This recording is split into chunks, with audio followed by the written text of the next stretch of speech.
Hello friends, बरायबाय Bodo Job Info official YouTube channel गोदान साख्रि फैबावलायबाय बेनो जाबाय सेंट्रेल गभर्नमेन्टनि जब 10 पास लेभेलनिफ्रायनो हागोन स' बेनो जाबाय आईबी एबा इन्टेलिजेन्स ब्यूरो स' बे गभर्नमेन्टनि थ' बेयाव सेंट्रेल गभर्नमेन्टनि साख्रि गोदान एस एबा MTS साख्रि पोस्ट फैदों हिनजावफोर हौवाफोर गासैबो जायफ्रानोखि 10 पास जाबाय एलिजिबल जानायफोरा एप्लाइखौ खालामनो हागोन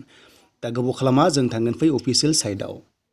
जेब्ला नोंथांमोना क्रमाव थांनानै आईबी अफिसियेल लिरगोन ना अब्ला बेबादि पेज मोनगोन स' बेयाव क्लिक खालामबानो नोंथांमोनाहाय अफिसियेल नटिफिकेसन नायनो हागोन आरो एप्लाइखौ खालामनो हागोन आं लिंकखौ डिसक्रिप्सनाव होनानै दोनदों जाहाथे नोंथांमोना चेक खालामनो हायो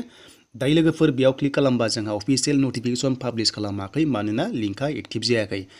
दा बेयाव फैगोन आरो जेब्ला लिंकआ एक्टिभ जायो देन बेनिफ्राय जों नायबावगोन अफिसियेल मोनसे सर्ट नटिस जेराव जों माखासे डिटेल्सखौ मोनग्रोनो हायो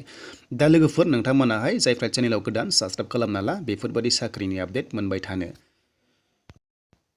दा बे पस्टआ 2022 नि पाब्लिश जानाय स' बेयाव नोंथांमोना MTS आरो लोगोसे सिकिउरिटि एसिस्टेन्ट बेयाव मोनदों पस्टआ आरो लोगोसे ओरैबादि सिलेक्सन खालामो बिनिया स्टेट वाइसआव सिलेक्सन खालामो आरो कास्ट वाइसआवहाय सिलेक्सन खालामो जेरै ST SC OBC आरो आनरिजार्भ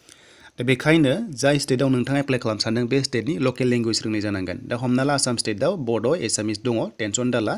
स' बेखौ नायनोब्ला नोंथांमोना 14 नाम्बाराव दङ बेनो जाबाय गुवाहाटियाव दा बेयाव नायदो गुवाहाटियाव गोबां लेंगुवेज दङ बिनिफ्राय STPआव एबा STआव साबा दङ स' बिनिफ्राय 20 आनरिजार्भ भेकेन्सि दङ स' बेयाव नोंथांमोना इलिजिबल जागोन देन नोंथांमोना ST हिसाबै साबा भेकेन्सि मोनदों जेरावहाय STP लिरनाय गैया आं बेयाव STP होनदोंमोन स' डाइरेक्ट ST दङ आरो देन बिनिफ्राय बेखौ बुजिखाबाय स्टेट वाइसआव सिलेक्सन खालामो हौवाफोर हिनजावफोर गासैबो इलिजिबल जागोन 10 पास जानाय लोगो लोगो बे पस्टआव हायो बेनिफ्राय स्केल पेखौ नायोब्ला 21,000 निफ्राय जागायनानै up to 69,000 plus grade pay थाबावोसो नोंथांमोना बाहागो लानो हागोन देन बेनिफ्राय क्वालिफिकेसना 10 पास अनलि 10 पास एबा नोंथांमोना जेबो डिप्ल'मा नाङा डेट मिन्स 10 पासनिफ्राय आप टु बेसेबां फरायनाय दङ हागोन खिन्थु 10 पासनि डकुमेन्ट्सखौ आपल'ड खालामनांगोन बेयाव 8 पासआ हानाय नङा स' बिनिफ्राय बैसोआ 27 इयार्सनि बारा जानो मोना होनना बुंदों खिन्थु STफ्रा 5 इयार्स बारा मोनो नालाय स' नोंथांमोना 32 इयार्ससिम बे पस्टआव इलिजिबल जागोन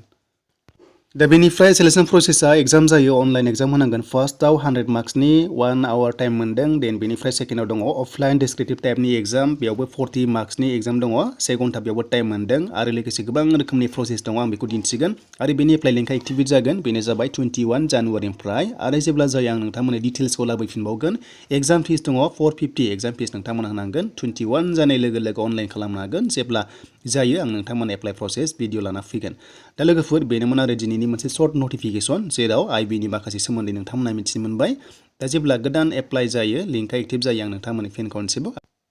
थ' लाना फैगोन लोगोफोर जाहाथे नोंथांमोना डिटेल्सखौ नायनानै एप्लाइखौ खालामनो हायो बे पस्टआ बेनो आरो सिकिउरिटि एसिस्टेन्ट बेनिफ्राय माल्टिटास्किं स्टाफ जेराव 10 पास लेभेलनिफ्रायनो अनलाइन खालामनो हागोन आईबी पस्टआव